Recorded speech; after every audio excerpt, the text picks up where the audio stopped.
আজকে আমি খুব অল্প সময়ের জন্য বাগানে আসছি এবং বাগানে আসার পরে সবথেকে সুন্দর যে জিনিস যেটা আমি দেখলাম সেটা হচ্ছে আমার তাজমহল গোলাপ। মাশাল্লাহ, একদম মাশাল্লাহ, এত সুন্দর স্মেল। আমার বাগানে এতগুলো গোলাপ গাছ আছে, বাট এটার মতো কোনোটাই স্মেল নাই।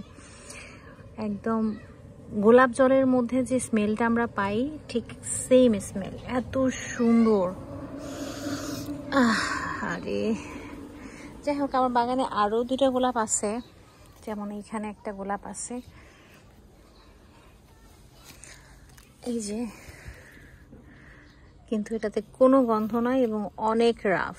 এই যে প্যাটেলগুলো অনেক রাফ, ওর প্যাটেলগুলো হচ্ছে একদম সফট, সুন্দর, স্মেলটাও অসাধারণ। আর এইটার প্যাটেলগুলো একদম হার্ড, কোনো গন্ধ নাই, খালি দেখার সৌন্দর্য। যদিও আমার বাগানে আরও কয়েকটা নতুন কলি আসছে, যেমন এটা একটা ইয়েলো রোজের কলি আসছে, এখানে দেখলাম আরও এটাও কলি আসছে।